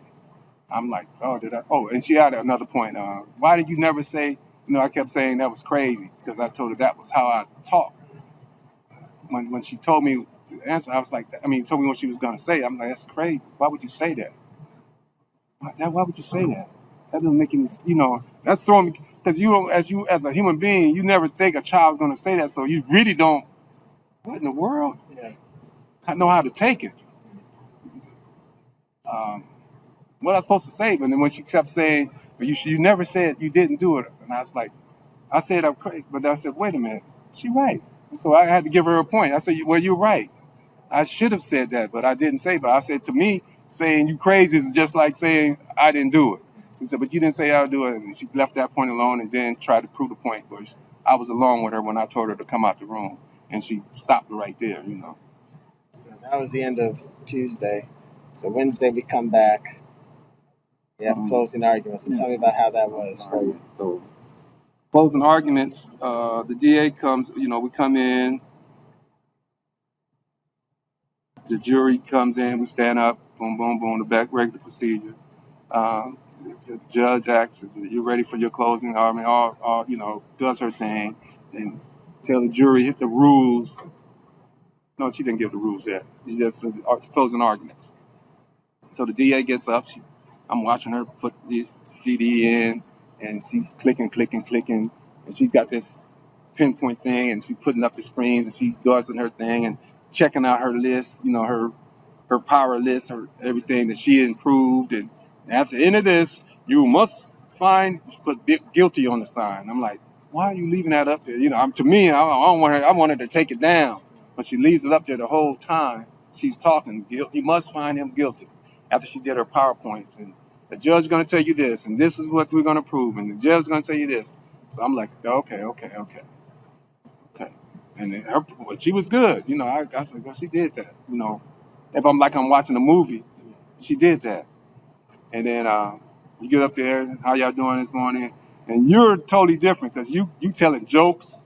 You telling Dave Chappelle stories about Dave Chappelle. I'm like, what is the world? And you hit the Bible, Babylon, Nebuchadnezzar, and the dream. And I know where you're going with that because you was talking about the DNA. Because you talked about why did they wait? Putting suspicion like what's going on. And then so once you made your points, then you pulled out that chart again, that DNA chart. But this time that was dramatic. You didn't. I don't know how powerful that was. When you put X's on all the DNA, there's none of this is Mr. Harv. None of this. So whatever she's saying, 10 trillion years, it's all malarkey. None of this here, and everybody seen them X's is powerful. Boom, boom, that X is powerful. So you put the chart back, and then she gets that pissed the DA off that you did that. And how were they looking? Because of course I couldn't see him at the time. Yeah, they was looking like he pulling that chart out again. He like, why is he pulling that chart out? This chart again, that stupid chart from yesterday, that again, because it wasn't filled out. You still had empty spaces, and I thought it was over with too. I didn't know you gonna pull the chart out again. And he put the X's in there, and they was like, why he pulling? She looking at it like, why is he putting that? I don't know if they know that the jury. I don't even know if the jury was looking because I couldn't look, but I'm looking at them, looking at her like this chart again, and you putting the X's up there. So I didn't like that she get to say the last word. Trying to discredit you again in your chart. Don't get with his chart and he was smoking mirrors.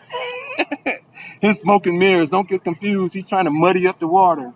Boom, boom, boom. You must find Mr. Harvey guilty.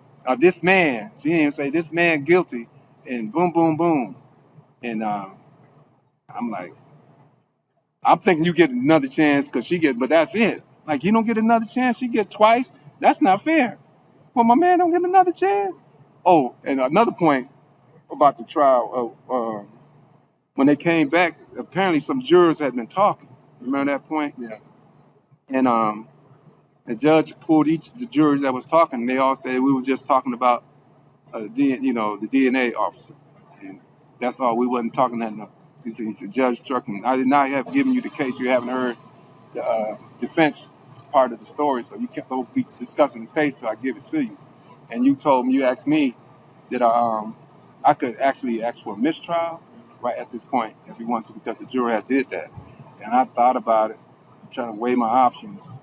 And I said, if I call a mistrial, he said, now if you do mistrial, I go back, you might have to sit another 3, 4, 5 months. I don't know how long before you get another trial date. So that was an X1. I didn't want to do that. And then he said, then you might not get me. I said, I won't get you. And he's like, I might be going to private, and I don't know what I might do when you get. I said, oh, no. I said, no, you my man, so I'm going with you. I said, we roll on. He said, okay. So that was the end of that conversation. So we let the trial go on.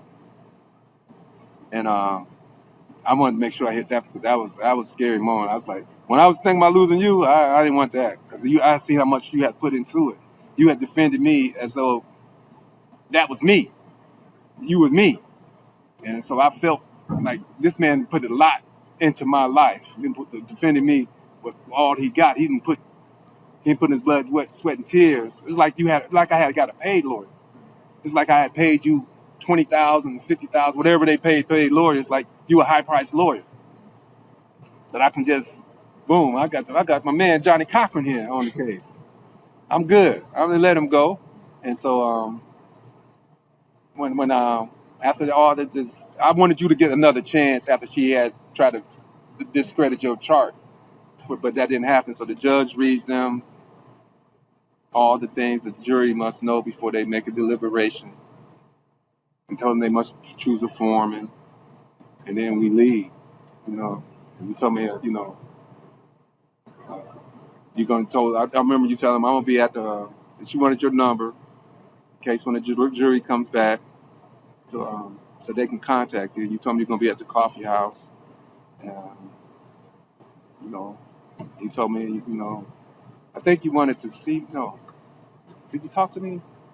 Yeah, just tell you about whichever way it went, kind of preparing you for. Yeah, because he talked to me in the booth, and we talked for a quiz, and then we went on. So I go down. I locked in. She told me to take me downstairs because she want to go get something to eat. I go downstairs, get something to eat. I come back upstairs. I'm sitting down. I'm waiting, and I'm trying to remember when I was watching Law and Order. It's a quick jury is never good for the defense side. A quick. So when they told me, Mr. Harvey, she said she opened the door and called me to come in.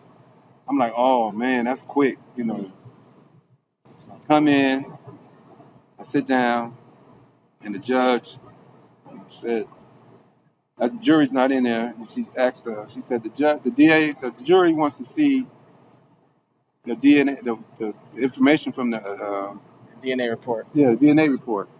And then one of the attorneys like, Don, open the book. By they can't see that because that wasn't entered as evidence. They only could see what was entered as evidence. So that's and so the judge sitting there for a minute. She didn't say anything. Everybody's waiting on the judge to see what she said. And she said, "Well, I'm going to write no." And then she put her explanation underneath. And I said, "She's writing no." So at that point, I'm thinking, that's the DNA. That was their whole. That's supposed to be the nail in the coffin. You're going to tell I'm really thinking. You're going to tell the the jury, no, under when they want information about a case that they must decide, and that's the key. Out of all the other stuff, that was the number. That's supposed to be the nail in the coffin. And you're going to say no to this? I didn't think that was good. And what did you say to me? Well, I said they didn't enter in the DNA evidence. Mm-hmm. I don't know if I told you how much. I think one of the reasons why they don't is because if you lose and it's not in evidence, then you don't have it for appeal. You know what I mean? But it could have gone either way because when you have the chart up explaining how less than 50% of this stuff, it's like more than 50% of it didn't even match remotely. So that indicated to me that they had questions. Yeah, like, he said, he said that's good. That's good. But that means they're not just delivering if you get they're not just swallowing. Yeah, they're not swallowing what the expert's saying. Mm-hmm. He said that's good. So when I went back to that cell, I just prayed. I said, God, and I kept saying, if I was a juror and I wanted some information, and the judge said no, if that's the first answer on her page, and then the explanation. And she said she's just going to leave it with them. That she's not going to come call us back. She's going to leave the note with there. So when they come there, I don't know who, the bailiff or who would give them the note answering their question. And the first thing they look at it says no. I don't know what she wrote, but if it says no and then give an explanation, I said I wouldn't want, if I was a juror, I wouldn't want no judge to tell me no about some information that I need to make my decision on this case. I was thinking to myself, and I just prayed to God. I said, God, this is it. I don't know. I said, I was thanking him for you. I said, well, at this point, whatever you choose, whatever it's going to be, it's going to be. All this time, I put my trust in you, and I can't right now at the epic moment when Daniel was in the lion den. I can't get scared now that the lion's going to eat me. If I always put my trust in you, now I'm in the lion's den, I'm still have to trust you. I'm praying, and so I don't know. It was an hour later. They called us back in there. I don't know. It seemed quicker than that. Yeah, it was very quick. And I'm coming back, and they said the jury has reached the verdict. Oh, Lord. I'm confident, and then you tell me whichever way the jury goes, don't show any emotion. So I was like, okay, I got you. But at the same time, this is like, wow, this is what my life come to, all my life, trying to be a good guy, trying to do the right thing. And this is my life come to, and I'm still just secretly praying to God. The only thing I can do is trust you. And I already know you did your best. In my soul, I said, I couldn't ask for a better lawyer. So he did the best that he can do. and it's in your God. It's in your hands now, God, because He did all He can do. I couldn't ask for any more. I'm thinking to myself, I couldn't really ask for any more than what you have did for any. I don't care if it was a paid lawyer and I paid you $1 million. I couldn't ask for any more that you did by yourself, because I always seen it as a disadvantage about you being by yourself, and it's two of them. And I remember one time you had told me you wish you had a second partner that can watch the jury while you had your back to them. You couldn't see what their reaction to. And I was feeling that too. But I knew that you had gave me all you could do. You know, you gave me your best. So I was confident in that. I said, it's in your hands now. So I'm watching. They totally shocked me who they chose as the foreman. I thought it was going to be the white guy. Who you thought it was going to be? I didn't think it was going to be the white guy. He seemed a little passive, but I did not think it was going to be her. Yeah. Yeah. So I'm looking at it, I was like, her? Out of all people? I'm thinking it's going to be somebody older at least. It's like probably the youngest one in there, wasn't it? Yeah, well, I don't know if she was the youngest. As a matter of fact, I remember who I thought was going to be the foreman. I remember exactly who I thought. Mm-hmm. It was the lady who said she doesn't believe the children ever lie. Okay, yeah. She also was the one who stood up and said, when they were asking who was talking, she was the one who said, yeah. And I was like, oh, she's a leader. She's a leader. She's also the one who I had, get rid of if I can. If there's any strikes left, get rid of.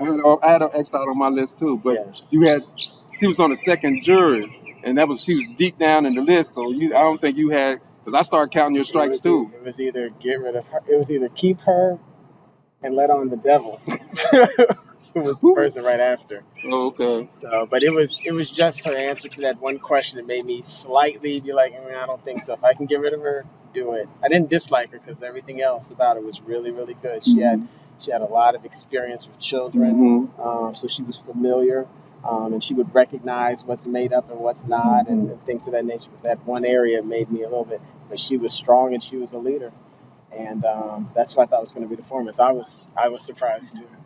And so later I was looking at it like, what, her? And so she said, married for me, you have it? She said, yeah.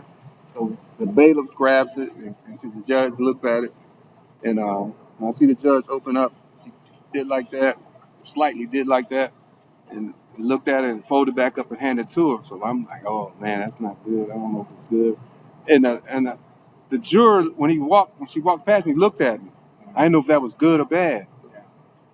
I was like, dog. He's like, we got you. So I don't know how to take that. Yeah, generally speaking, if the jury looks at you at deliberation, that's good, because if they're about to send you away, the last thing they want to do is look you in the eye. Oh, okay. So that was yeah. Oh, okay. I didn't know how to take that. And so when they open it up, and it's like the state, we the jury, versus or whatever they said. All I know is I heard not guilty, and it didn't sink in. I said not guilty. Oh Lord. All thing I said is Lord. Lord, thank you. All my prayers have answered everything I prayed, and I trusted you. I trusted you, and you answered my prayers. I said, that's what I've been saying the whole time. You answered my prayers. You ain't got. This is gonna be my testimony for the rest of my life. That if you trust in the Lord and wait patiently, He'll deliver you out of all your troubles. And then I couldn't help myself but cry. I was trying to. I know you told me don't show any emotions. I didn't want to jump up and I was just started crying. I couldn't help but crying again, and all that emotion just came out of me, and I just bawling. I'm just bawling and thanking God at the same time. And then I felt your hand pat me on the shoulder. I wanted like and then I see the jurors. We stand up the jurors. And I'm trying to look straight again, not look at it. It's over with. So I'm like, it's over with now. I'm looking at the jurors, and they all looking at me, and one of them did like this, one of them did like this. I'm like, what, me? I'm like, what? Yeah, it's like it's still like at the point I'm still like, I don't believe it. It really happened. It really went down like that. God is for real. Then I'm thinking God sent the right man for the job that he needed to be done, and that was you. And I said, I knew I said, God sent the right man for the job. I'm going back. We get up. I think he pat me on the shoulder again, and he was like, he said, I told you, the one thing you told me, if we win this case, you was going to take me home. And so she said, Mr. Harvey, we're going to process your paperwork. We're going to have you out about the end. And you write down your phone number on your card. And he's like, call me. When you get out, call me. I told you, I told your niece, I'm going to take you home. You're free. And I'll be out here waiting for you. Just call me when you get out. I'm coming to get you. I was like, cool. I was like, oh, man. So now, normally, when you go out, you got to put your hands. I ain't doing nothing procedure. I'm a free man. I ain't bucking, but I ain't putting my hands behind the back. And the bailiff, we was cool, but I think she think I was guilty too. So she was cool with me, but with all the evidence, she's listening too. She's a human being too. I don't know if she was on the jury, I don't know, but she knew me personally when we back there in the room. And she said, you seem like a nice guy, She didn't ask me if I did. She just said, you seem like a nice guy. And there was another guy. He was downstairs and he had put the chain on me. He said, man, you blessed, man. He said, you thank God. He said, God really looking out for you because nobody beats cases like this. He said, God is, you getting a second chance of life. He said, I don't see why you so calm. I'll be jumping up and down. I am jumping up and down, up and, inside. I'm jumping down, but it still hadn't sunk in that I'm free. I've been here for almost 2 years. It hadn't sunk in that I'm actually, it's over with. A guy that took this yoke off my neck, that it was like, I felt if I was convicted as a sex offender, my life was over with. Even if it was just, they gave me 5 years or 10 years, and if they gave me the lightest sentence they could, and I got out in 5, my life was still over with. Just with that in my making part of me. That's me. I'm gonna have to live with the rest of the life. I'm gonna have to sign up for this thing. I was like, I already know I'm gonna be back in jail because I do not want to sign up for no, sex offender, thing, and I don't want to do. I'm not gonna do that. I'm not gonna do that. And I'm thinking, I'm just thinking all the things that possibly could have happened, but none of that happened. So I'm walking down, and he's still saying, "Man, you nobody beats these cases. Nobody wins the case." I was like, "It wasn't me. It was God. It was God that intervened at the time that He didn't intervene. I don't know how He did it, but He intervened because that case, the way it would look, even it should have went the other way. But then when they put the DNA didn't go, and you told me that that's a good thing. I didn't know what you knew. After you had talked to the jury, I'm just thinking. I'm trying to figure out. But then I just gave it all to God. I just forget all that. It was God who intervened on my behalf because He know I didn't do it, and not going to let the wrong, a good man go down for something he didn't do. And so I go to this cell, and the guy's like, he beat the case. He told the next officer he passed me off to. He said, "Yo, you a free man." They took the chains off me. He said, "How it feels to be free?" I said, "I ain't free till I get out of here, but I said it feels good." I said, "It really hasn't sunk in yet." So I go back to the everywhere I go, they tell him he beat the case. He beat the case. You beat the case? Yeah. I take the clothes off. The lady said, "I said, this is it. I ain't putting these on no more. I'm a free man. I don't need these no more." He said, "You won?" I said, "Yeah, I won. I'm acquitted." So I'm talking now, but I still hadn't sunk in yet. So I go, I get dressed. I said, "Can I go get my medicine?" And he said, "No, just going back to the cell. It's not even 2. Was it 2 or 3 o'clock?" Yeah, about 2, I think. Yeah. So I go back to the cell. I go back. I'll go, and they serve trays. The people they already ate. So when I go into my pod, the officer. There was an officer. Oh, I didn't tell you that morning of the final. No, it was the second day. The second day, I didn't get my hair cut. The second day of the trial, I didn't get my hair cut. I meant to go tell you that.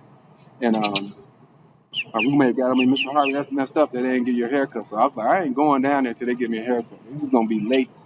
getting this trial started because they can't do it without me. I mean, I ain't going without representing the best. Looking like this, I look like I'm guilty. When I looked in the mirror, I'm like, dog, my hair is all crazy. I got this side thing going, it's buffed up. I said, dog, I look like a wild man. And I said, I see if they look at me like that, they have. I said, I didn't know I was going to testify. Well, second day. Yeah, I didn't know I was going to testify, but I didn't want to look like that no more. I looked that day. First day, I didn't want to look like. So I bucked. I said, I'm not going down there. He said, it was a Jamaican dude. He said, Mr. Hawk.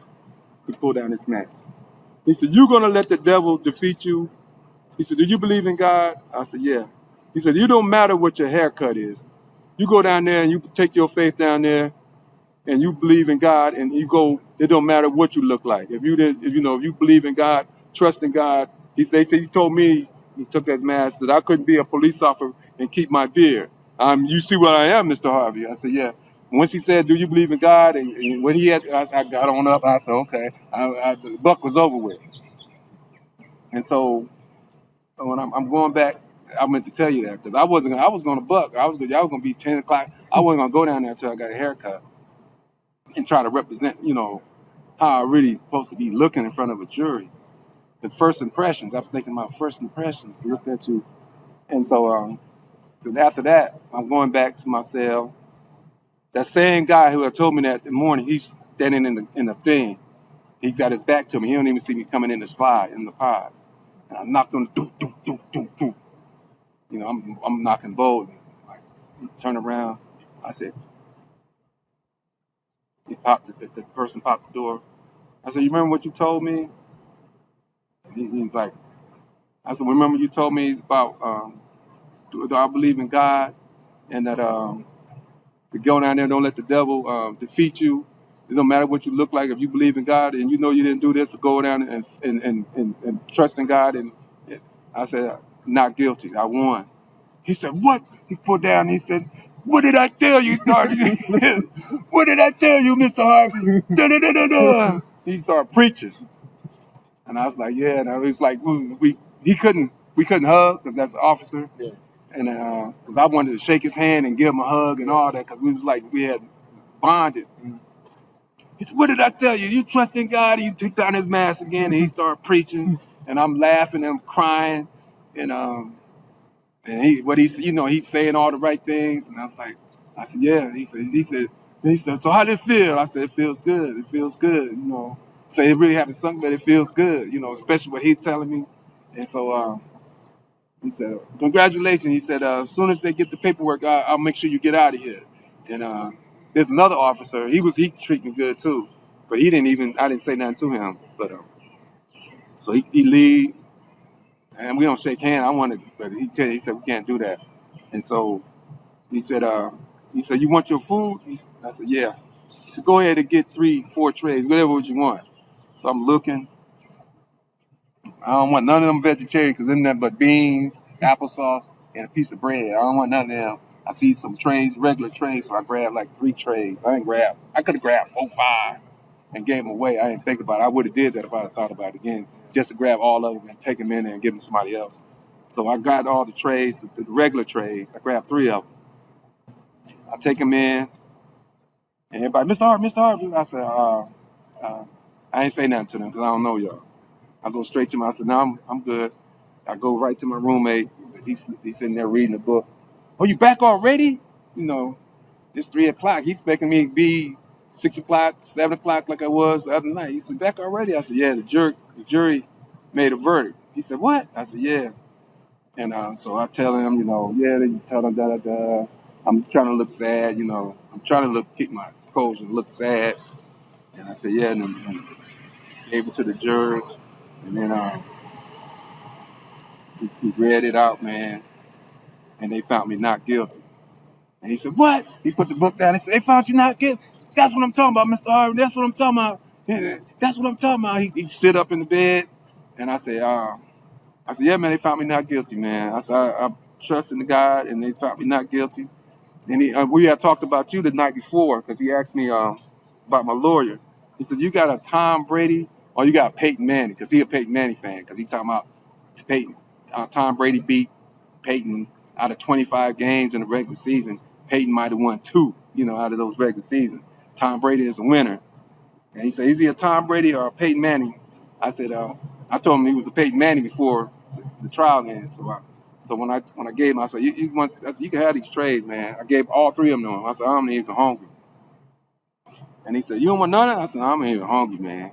And he said, I told you my lawyer was Tom Brady, man. He started laughing. So he gave the trades, and he's like, now another guy who seen me come in, a white guy, he comes in, and he asked the same question, Mr. Harvey. And I said, not guilty.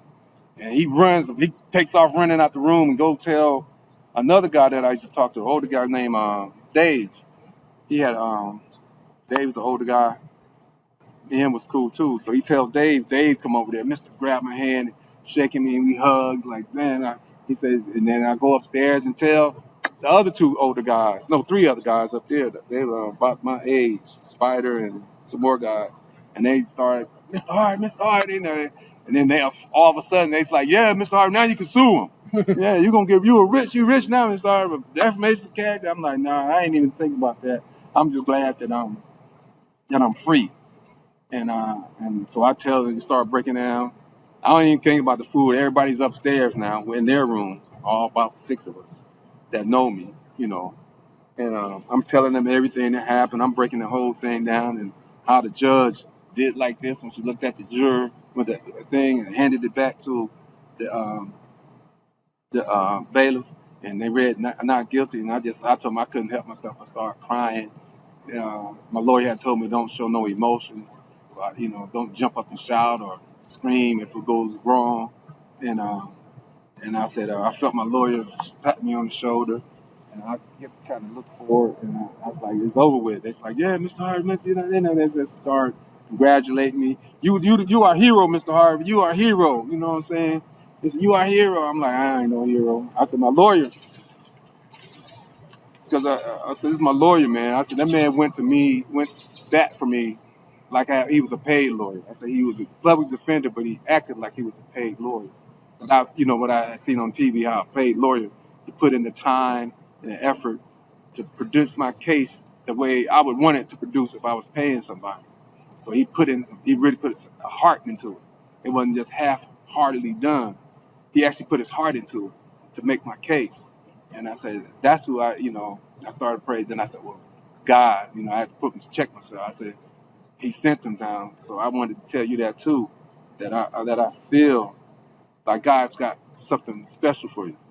Because if he used you for my case, and I know that I trust in the Lord with all my soul, all my heart, all that's in me, and he put you in front of me, that means that he has something for you. And he has something in spirit for you. And there was an Indian thing that when you save somebody's life, their life now belongs, they always indebted to you. So no matter whatever you ever need anything, I don't care what it is. I'm not the richest man in the world. If you ever need me, I'm there for you. I'm just telling you as man to man. If whatever, I don't care. I'll get your niece to when I get my phone on, get your niece to get your number, program on your phone. And you like my best friend for the rest of my life because of what you did for me and how you did your case for me. So no matter what, I don't care. If you need me, I'm there for you. I don't care if you need somebody to move. I'll drive from Alabama to where you at and help you move. I ain't no charge. If you need anything you need, if you need somewhere to stay, times get hard, I got an extra room for you. I'm telling you. Everything you need, man, I'm there for you. I don't care what it is. I ain't gonna do no crime. You don't help me knock off a liquor store? I ain't gonna do nothing like that. I'm gonna talk you out of it. But anything that's good, and if you need me, I'm there for you, man. And I'm probably when me and Janice, I'm gonna be inviting you to the wedding, man. All right. Indeed. I appreciate you, man. I love you. As like a brother now. You're like my brother, a younger brother that saved my life, and so that's how I look at you. Not just a lawyer, but as a dear friend, and someone that went. I was fighting against a lion, and I was losing, and you came and slayed the lion for me and saved my life, and I appreciate that, and I thank God for you, and I pray that God bless you and your family, your children, bless everything they touch, every dream that they want to, because they got your DNA with you, they got your spirit in you. We know about DNA with mom and dad, but they got you in you. And you're a special person on this planet. And don't let nobody tell you any different. that God is going to use you. I don't know what He got planned for you, but whatever you touch, I tell you this: whatever you put your mind to, God will make it successful. If we were going to make it, it's going to happen. Whatever you desire, you put Him first, it's going to happen. You put Him in your life, it's going, your dreams, whatever dream you want, it shall happen. It's going to, whatever. If you want another car, it's going to happen. You want another, whatever you want, He's going to make it happen because of who you are, because He brought you in my life, and I know I try to come in people's lives to be a blessing. Wherever life I come into, I want to bless you. I want to be a blessing and not a curse. And so someone that come in my life and bless me, and I know that I want to be a blessing, and they bless me, I know they a blessing. So everybody you touch, you are a blessing to. Everybody that you, even cases that you know that you really can't win, you a blessing to them, and you're going to get the lowest sentence that you possibly can for them. We was talking about that earlier, but so you're a blessing to wherever you come in, how you drove me back up here. They's like, man, you got a real good lawyer. They was talking about that. Your lawyer's going to drive you back home, because I used to ask God, if I win, how am I going to get back home? He answered all that. Everything that I ever asked God, He answered through you. Through you. I didn't know you, but God brought you to me and saved my life. And so I thank you. I'm forever indebted to you. I'm ever indebted to you, brother. And like I said, if you ever need me, just call. I'm going to give you my number. I'm going to call you, text you, FaceTime you. I'm going to be on your phone. And when we come in, Janice get married, I'm invite you to the wedding, man. Be there. Might be the best man. I don't know. I don't want my brothers get angry. But I appreciate you, man. No problem. You remember I told you, I didn't tell you during the trial, but after it came out that my plan was, if we win, if we lose, we're going east to Hilton Head, jump on the beach, and just not think. Or win, we're going west. I'm taking you back to Alabama. Here we are. And I'm very glad that I was able to drive and see a sunset. So, I was very glad to be in my house last night after you dropped me off, and you had called. You had called Janice. We was like 10 minutes away, and you had told me, I'm gonna call Janice. I'm gonna say that we're not gonna make it tonight. He leaves stuck in. They won't let him go, so we're gonna try this again tomorrow. So it was like 10 minutes in. She said, okay. And he's like, how you think she's going to feel? I said, when we pop up, I said, well, she's going to probably like, Lee, and put her hands with her mouth and smile and start laughing. But when we got to the door, her son answered the door. They didn't want, you seen they was hesitant to open the door. It's that late? Who's knocking this late? And it's not Lee, because he's not coming. And when I said, I did my little thing, open the door, and they seen it was me. And they came out, and it was like, and I didn't cry, but I gave my baby a hug and let her know. I was kissing her all night. Every time I go in the room, I come back, give her another kiss, and she started laughing, and I'm starting to joke. And my granddaughter, they say, she been asking for you, where Papa at? Papa? Now she hiding. She's hiding behind her mom, looking. Because I had lost 100. When I came to jail, I was 385 pounds. And even these clothes now I've gotten, they're baggy on me because I was a big man. And when I lost, I was trying to lose weight, because that's another thing that God saved my life. Because if I'd have stayed and kept doing what I was doing, I was going to hit. I think on 400, maybe 500 pounds. We got plenty of food. There was nothing before I got in jail, there was nothing that I wanted. I had food, I had money, I had my family. I was living like a heaven on earth. And then all of a sudden I got pulled out of there and got put in jail for 2 years. And then through God helping me through you and putting you in my life, I was able to come back to heaven, my little piece of heaven on earth. And I'm walking through the house last night, looking up. There's more food in the house now than when I left, and it was full when I left. They got all these 4-5 things of water, sodas. They said they got. I was praying for them all the time that God watch over them, because I'm not there, protect them. If they, to watch out for them, and they got better internet. Remember we were talking about internet? They figured that out. We got good internet now, so I'm in a very happy place in my life. Everything got a good to-do list. It's good to have a to-do list now. Most men hate their wives' to-do list. Shh, give me that to-do list, baby. You got to fix that door. You got to do this. The car needs another change. It's about time for the oil. I got that. So I plugged up my drill last night. I get up at 5 o'clock this morning, making a pot of, my girl normally do the coffee. I'm making coffee, 5 o'clock and 5:30 in the morning. I'm looking at the sun, I'm looking at the thing, see what time the sunrise. At the sunrise, I'm gonna do my sunrise prayer. I promise God, every time the sunrise, I'm gonna get up and pray. And then in the evening time, I'm gonna pray. And then when the sun going up, I'm gonna pray. Because I was doing that in jail. I'm not gonna change because you delivered me from my troubles. I'm still gonna keep being my same person to you, trusting in you, praying to you, the same time, the same set pattern I was doing. Then when I was in jail, I'm gonna continue that pattern. But now I don't have this nuke around my neck. I'm a free man. I can speak boldly, and I'm a testimony. I'm going to my family. My next thing is going to all my family, because nobody knew I was in jail. None of my brothers, my sisters, nobody knew what happened to me. I just disappeared off the planet. So I'm thinking a lot of them probably think I died from COVID. You know, a lot of people like that died in COVID, and nobody knew that their loved one had died because it happened so fast when COVID hit. And I got put in jail. So I'm thinking a lot of my brothers and sisters think that I'm dead. You know, I don't know how but I'm gonna be resurrected. Right. It's gonna be like a resurrection. When I hit them, I'm just gonna show up on the blue. My aunties in Alabama down the street here, I'm gonna go visit them out the blue. I'm not calling nobody, and I'm gonna tell them my story. And I'm gonna talk about you and my lawyer, and I'm just gonna tell my story. And I'm gonna praise God all the way through, and thank Him for you all the way through the rest of my life. This is gonna be my testimony. This is like I'm fighting the lions then, but I had a helper. God sent my angel. Remember when the Hebrew boys was in the fire, and then we put 3 in there, and Nebuchadnezzar looked, but there was a 4th one, and he called unto him. So you was my angel that God sent in the middle of my fire, and helped me to not panic during the crisis. You're my angel that God sent me. So you're an angel too. Where's that? You're an angel too. So I thank God for you. I really do, and it just feels good to be at home and do regular things, to hear the birds and hear everything. Has just been a blessing, man. Everything is a blessing. And I just thank God and I thank you. This is how it needed to end. Is there anything else you want to say about anything that happened before I stop the recorder? Only thing I would say is that trust in God.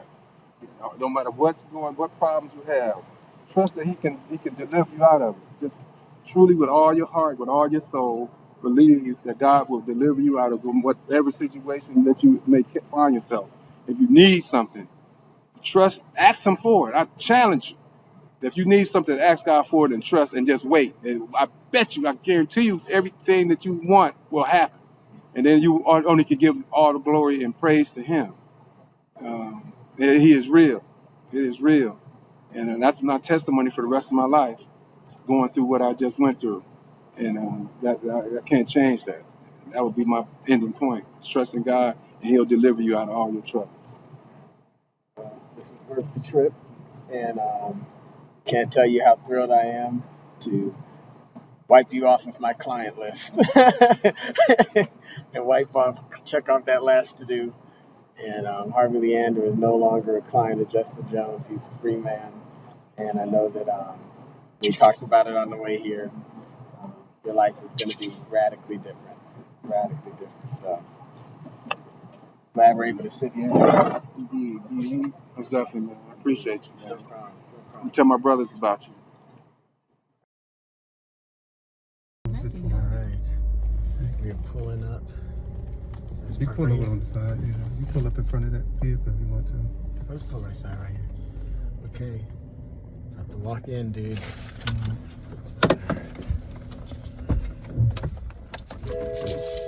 All right.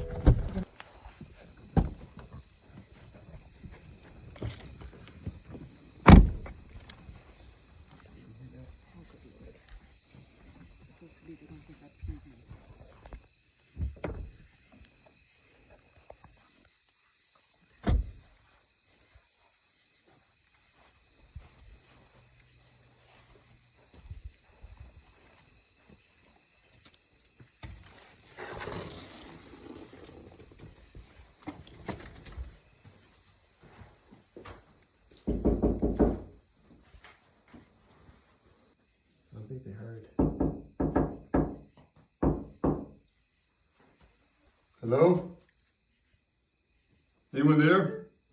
Anyone there? Turn the light on. Hey! What's going on? Who are you? What's all this, man? What's going on, man? Come on. Hey, y'all. Hey. How you doing, baby? Good. Anything else coming, did you? No. Yeah, How y'all doing? I'm Justin. How you doing?